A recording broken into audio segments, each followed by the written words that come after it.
the United States of Auradon, home to both heroes and villains, princes and princesses, the magnificent and the malevolent. Mal lightly placed her hands on the railing of her balcony, a proud smile on her face as she looked at the scenery in front of her. From where she stood, she could clearly see the outline of the Isle, free from the confinements of magical barriers and no longer rendered to solitude. There was finally union, hope for a brighter future where prejudice and labels no longer determined one's worth, one's existence. Yes, after many internal conflicts and doubts, she was still Mal, daughter of Maleficent and Hades. She was still a villain kid. But what was blood did not define her. She defined herself. People were willing to see that now. All villain kids who had once dreamed of a better life in Auradon, who had once been chained down by the mistakes of their parents, could now make that dream into a reality. Just thinking about it, how far they had all come, brought a smile to her face. "You seem happy." A familiar voice interrupted her train of thought, but the momentary interference was welcomed. She turned her head slightly to look at Ben, letting out a small hum of agreement. "Because I am." He stood next to her, joining her in bliss, eyes taking in the beauty of the landscape in front of him. "I'm glad." Ben glanced at her from the corner of his eye. "You deserve to be happy." She bumped shoulders with his. "You too, if it hadn't been for you." "If it hadn't been for all of us, you mean?" Mal sighed. A fond grin settled on her lips. "Well, I did help a little." They both laughed, smiles born out of endearment. A comfortable silence reigned over them as the new king and queen of Auradon looked over their nation. The progress the villain kids had fought for was in the making. Peace in Auradon, the Isle, finally awaited all of them. Mal couldn't be happier. Queen Narissa. Her name had once been revered, spoken of in great lengths by her subjects, until it was all ruined by that starry-eyed, gullible princess that had ruined her life. Once upon a time, she had ruled the throne of Andalasia. Powerful and respected, she had been the crown and jewel of her kingdom. Until all her plans had gone awry. Giselle's escape into the other world had ruined it all, and now, here she was, in the dark corners of the Isle of the Lost, brought back and imprisoned to serve a punishment worthy of her crime. It was fine, however, since her patience had proven resilient. The naive king and queen of Auradon had shattered the barrier.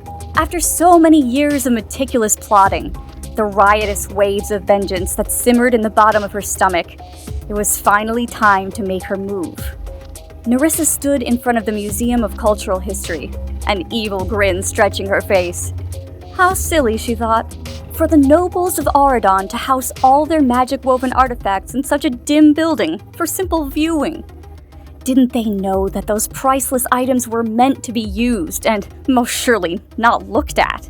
The stars in the night sky seemed to quiver in fear as Narissa walked up the building steps. Marching in, a green smoke shadowed her every stride. She knew exactly which room to look, having seen it through the liquid in her cauldron, and stopped when she stood in front of the glass doors. She could see 2 security guards watching the camera screens intently. "Averte tenebra nulla virtus," she whispered to herself, and watched as the monitors suddenly turned off. While confusion overcame the guards' faces, Narissa lifted both her hands, pushing them outwards, and the doors opened unceremoniously. The men inside whipped their heads, loud yells of surprise echoing the room.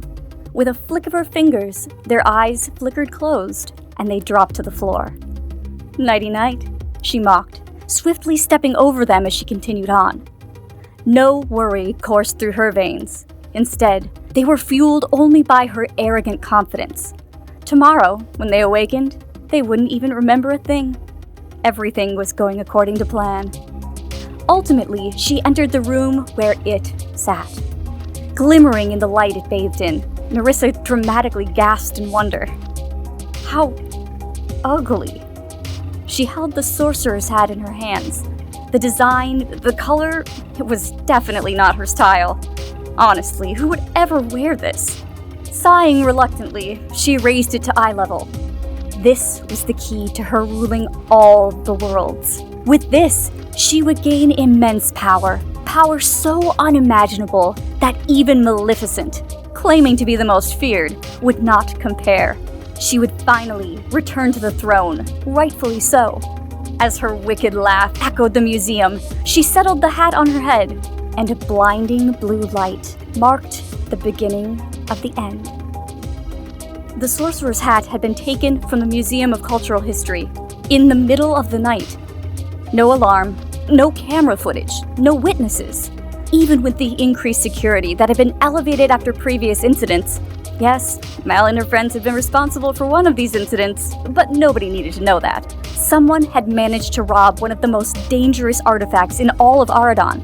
The former queen and king, Belle and Beast, had been filled with dread at the news, and now, Ben had been forced to call a meeting to deliberate on the approach. The guards cannot recall anything from last night. There's a high likelihood they were spelled, Beast had declared, and Ben exhaled nervously, tense in his seat. If the sorcerer's hat has been taken, Ben, Belle implored her son worriedly. You know what this could mean for Auradon, right? Mal closed her eyes. She could feel her nerves jumbling together, becoming a tangled wreck. Everything had been going so well. Clearing his throat, the young king stood up resolutely. We'll start an immediate investigation here in Auradon. I'll be setting up perimeters. No one will be entering or leaving Auradon without being checked until further notice. I'll go to the Isles with Evie, Jay, and Carlos. Whoever stole the sorcerer's hat needs a place to hide. She could already see the protest ready to leave Ben's mouth, but his shoulders drooped in understanding. Auradon needed their king, stationed and ready in the midst of all the chaos. I'll ask Uma if she's heard anything suspicious. If it's someone from the Isle, then there's a good chance someone else saw or heard something, Mal said. Eyebrows knitted in discontent, she met Ben's eyes. They both nodded as the unsaid words were heard loud and clear. There's no time to waste. Mal knew this was urgent. The sorcerer's hat was one of the most powerful magical items in all of their existence. In the wrong hands, it could cause unforeseeable destruction. With all that said, Mal turned her back to the group and walked out the double doors, her resolve strong and enduring. She would need all the help she could get. Welcome to Seabrook, a tight-knit, diverse community where humans and monsters live together in harmony. No more outsiders, no more discord, and definitely no brain eating. Still far from perfect, Seabrook is a work in progress. But it's progress, which is great because it wasn't always like this. From stolen treasures and forgotten werewolves to the creation of zombies, each day is now a better day for monsters. And a better day for them is a better day for everyone. Addison Wells stood in front of her locker, opening it to grab her chemistry books. A loud slam against the side of her locker startled her, and she jumped into the air. Sorry, didn't mean to scare you. In front of her was Zed, a grin on his face that winced slightly at the noise he had caused. Addison let out a laugh as she wrapped her arms around his shoulders, hugging him briefly. Don't worry about it, it's fine.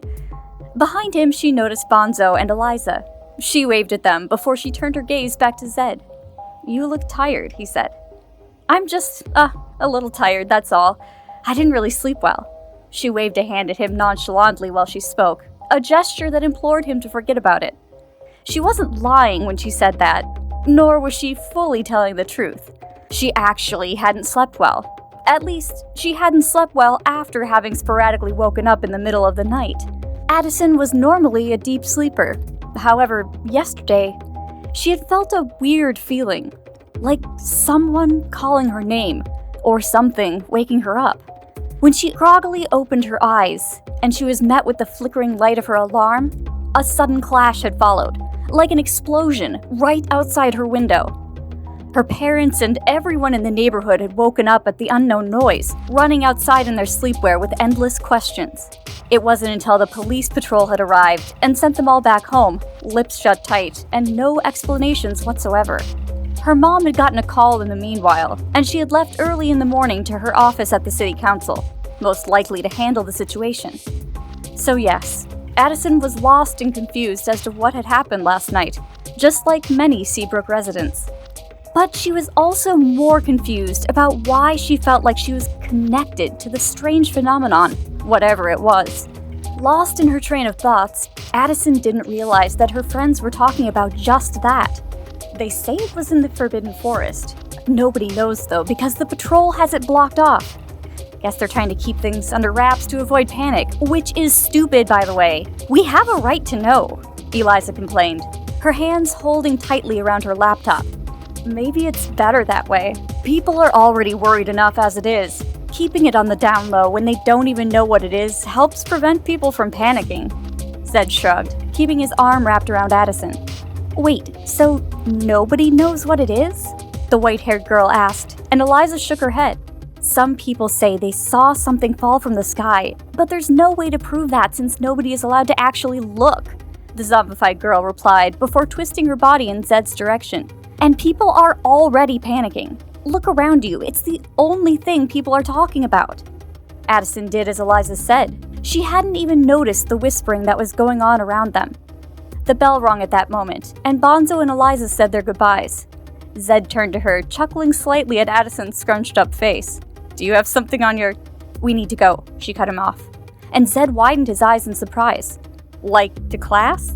I mean, I know, I was going to walk... No. She leaned forward, lowering her voice. To the Forbidden Forest. We need to go and check it out. Sputtering at her sudden declaration, he shook his head vigorously. No way, Addie. Who knows what that was? Just leave it to the patrols, okay? Maybe it's dangerous, like radioactive or something. I don't think it is. Addison tapped her chin, and then lifted her head to meet Zed's eyes. I have a feeling it's not. He knitted his eyebrows together, a small frown etching on his face.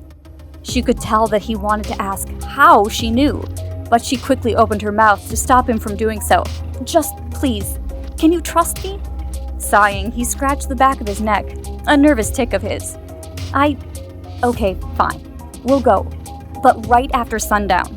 There are less patrols, and it's less dangerous than going out too late in the night.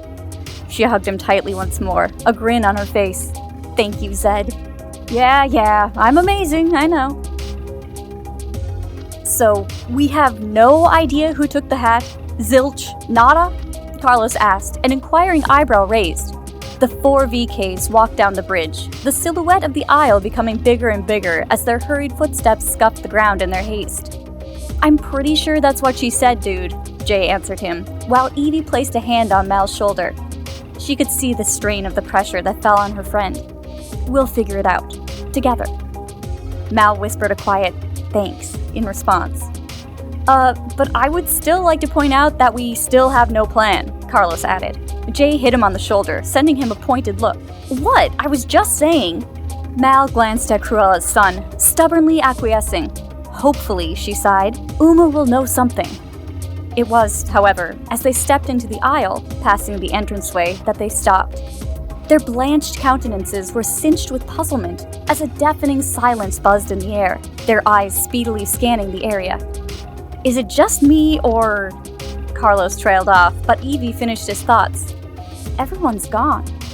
Mal peered at her friends. Carlos had his hands cupped around his mouth, yelling a cutting, hello? In hopes that someone would respond. Unfortunately, he was met with nothing. We need to go find Uma. If she isn't gone. Where is everyone? Jay asked. Let's keep looking. There has to be someone. Not everyone can be gone. With Mal's words in mind, the 4 marched on. Zhang Li? Mal asked, noticing a small boy hidden within the cans and bins scattered on the floor. Zhang Li, the son of Shan Yu, was quiet and didn't speak much. He was only 11 years old and was always running and hiding about the aisle. He seemed scared, his head hidden in the comfort of his arms. He looked up, however, at the sound of his name. His long black hair was ruffled, while his eyes seemed slightly sunken in. She approached him carefully, not wanting to frighten him further.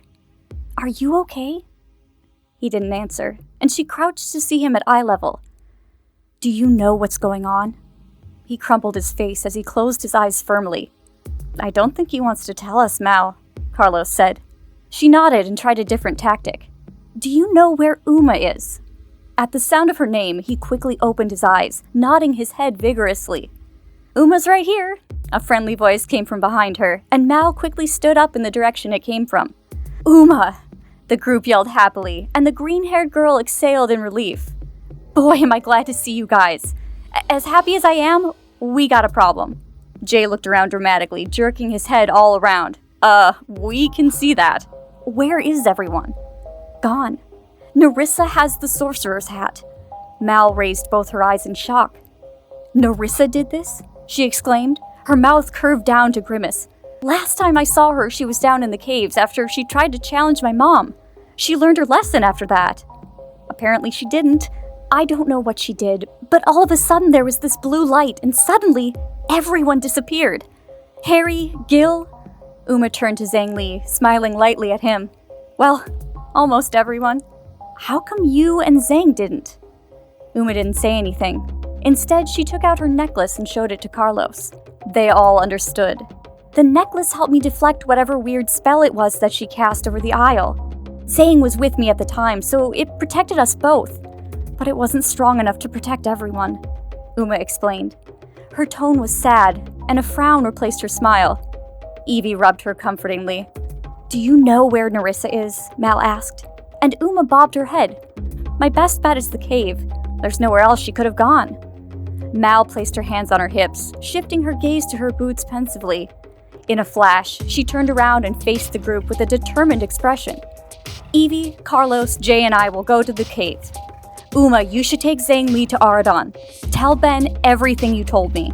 Uma appeared conflicted, and Mal sent her a reassuring glance. Trust me, Uma. We'll fix this.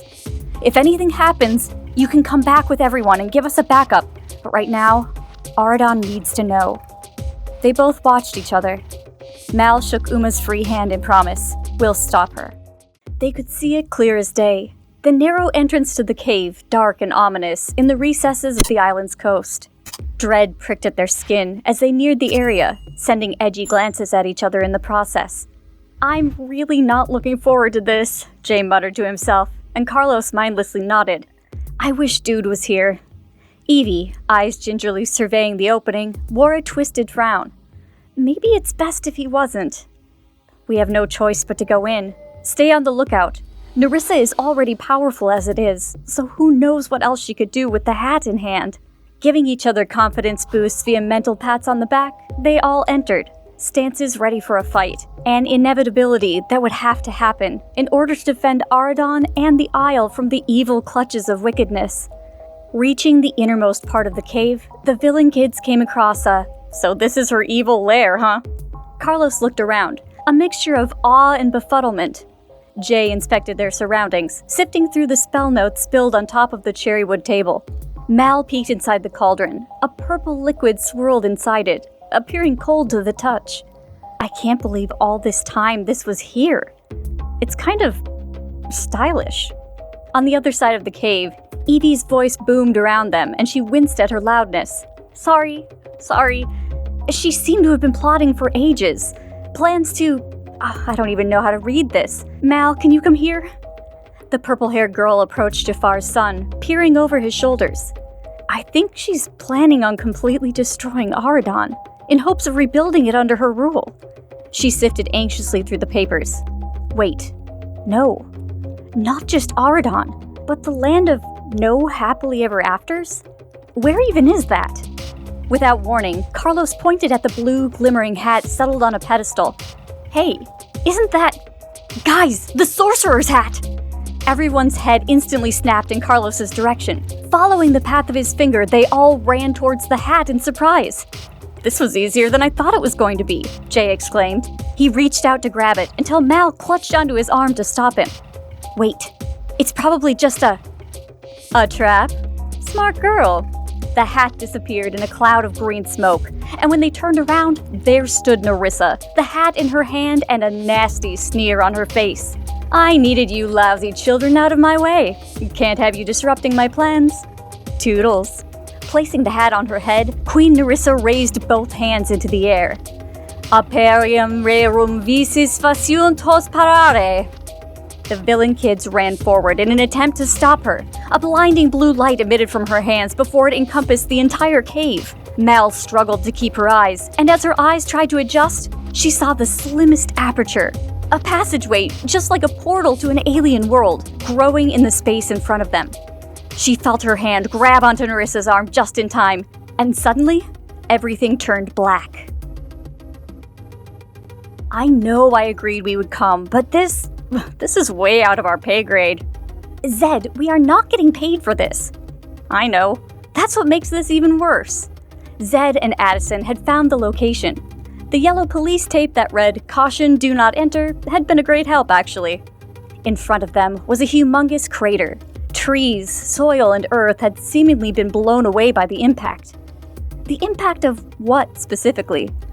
Addison and Zed shared looks of disbelief. A fractured meteorite, one surrounded by an enchanting blue glow.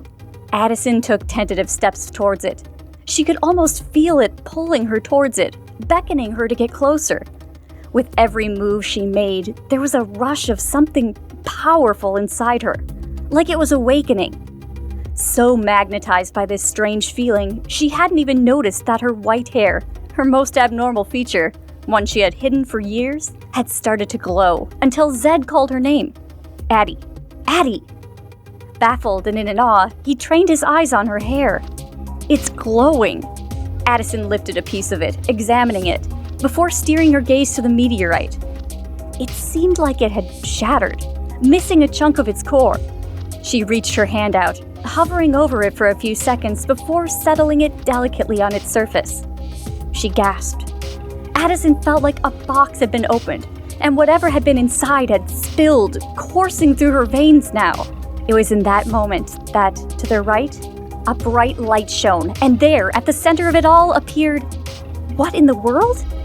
Addison quickly retracted her hand from the meteorite when right in front of her stood 4 kids. 4 extremely out-of-place teenagers close to her age. Looking worse for wear, they all looked around oddly, gauging where they were, when their sights landed on Addison and Zed. The silence was painful before the one with black and white hair jumped up. "Who are you?"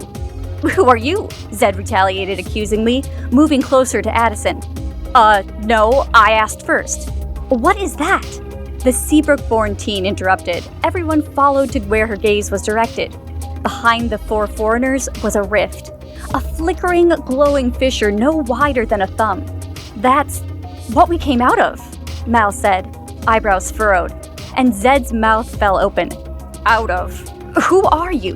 Where did you come from? What are you? What's even going on?" Addison placed a hand on his arm, an indication for him to calm down. "I'm Mal. These are my friends, Carlos, Evie, and Jay. We're from Auradon." The purple-haired girl eyed them warily. "What kingdom are we in?" "Kingdom? I'm sorry, I think you're a little confused. You're in Seabrook. It's just a town in..." "Wait." Addison stopped talking. She inspected all of them, their clothes and hair. It was so outlandish. Nothing like the picture-perfect likeness revered in Seabrook, though zombies and werewolves were the exceptions.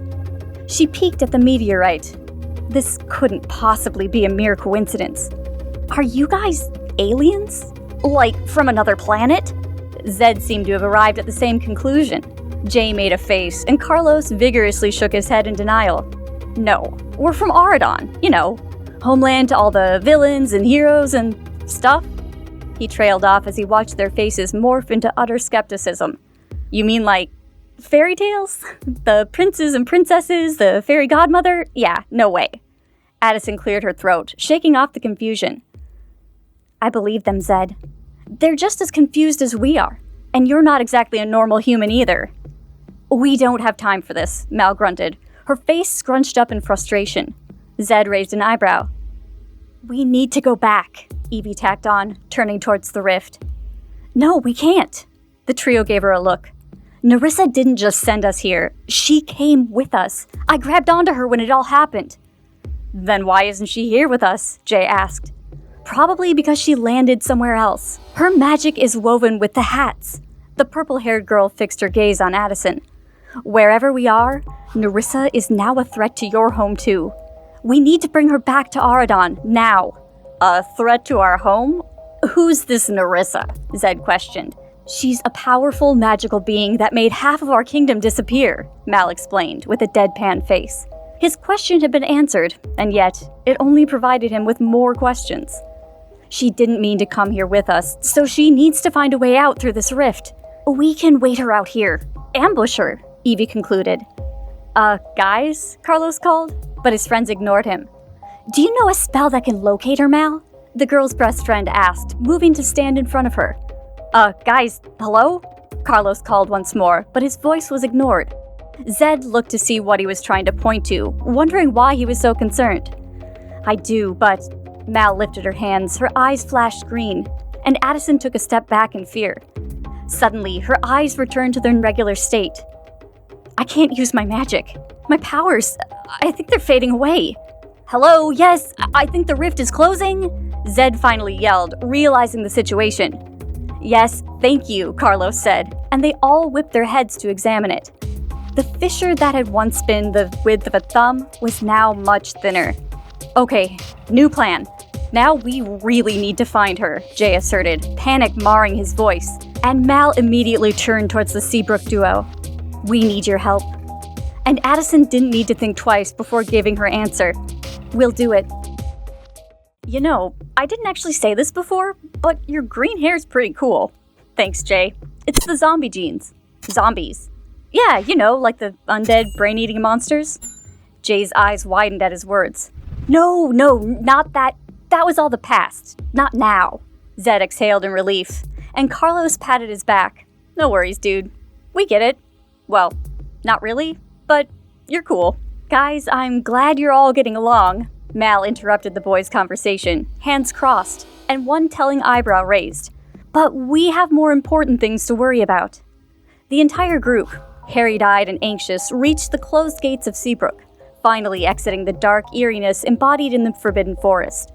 It was weird, Addison had figured, how the patrols seemed to have disappeared from their posts.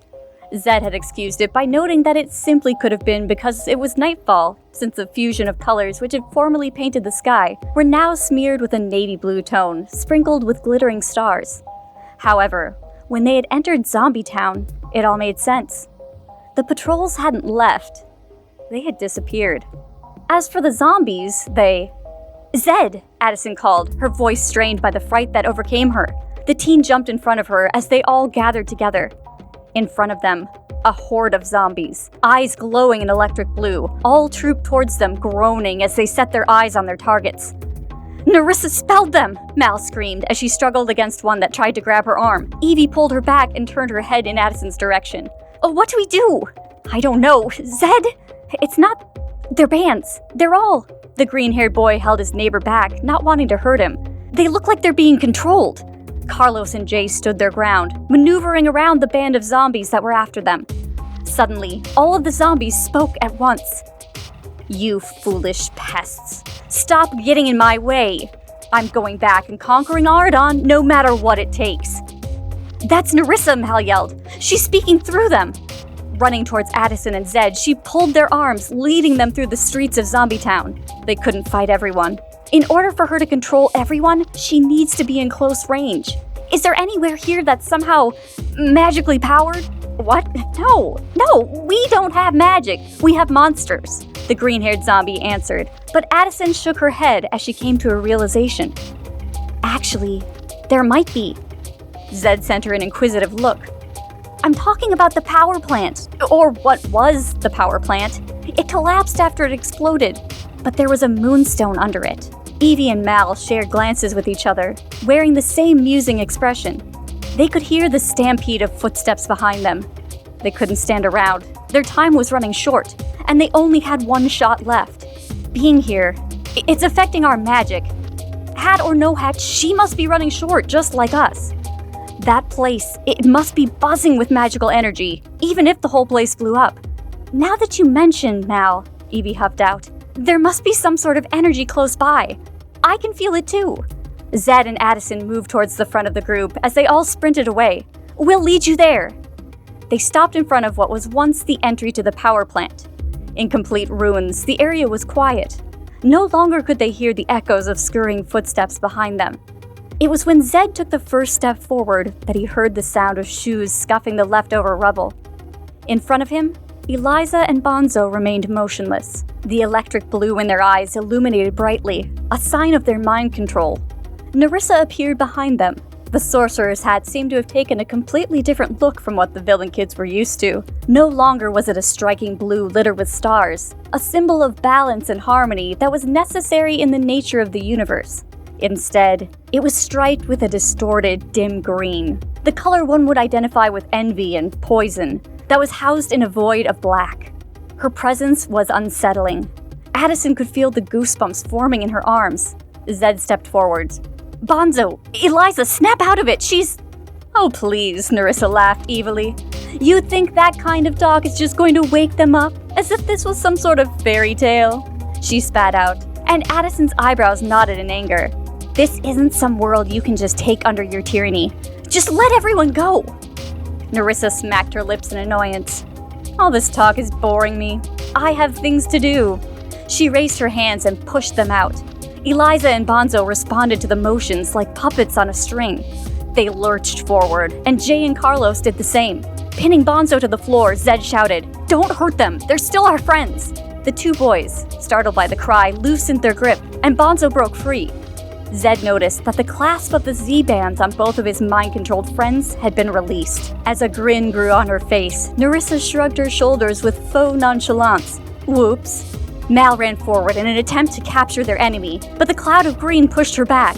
It wrapped around her legs and held them in place. Eliza shifted in Evie's direction, but she dodged right in time. Zed looked at Addison as he fiddled with his bracelet. She pushed his hand back. "If I want to hold Bonzo and Eliza, I need to take it off. I'll be fine, okay?" He took it off, and the effect was immediate. Now that the electromagnetic pulses were no longer surging through his body, his eyes sunk in and the change began. "Move back!" Carlos and Jay, in shock, did so, and they moved to help Evie. Addison darted towards Mal, trying to set her free from Narissa's clutches. "I don't think so," the latter bellowed. As she raised her hand in Addison's direction, she uttered a spell. "Durandam prebuiteai!" Addison closed her eyes, awaiting the impact. But nothing happened. Narissa's eyes widened. They shifted between her hand and the girl, desperation flaunting across them. "Durandam prebuiteai!" Trying again, her voice sharper and curter, she saw that nothing happened. It was then that Addison's white hair began to glow, just like it had done in the presence of the meteor.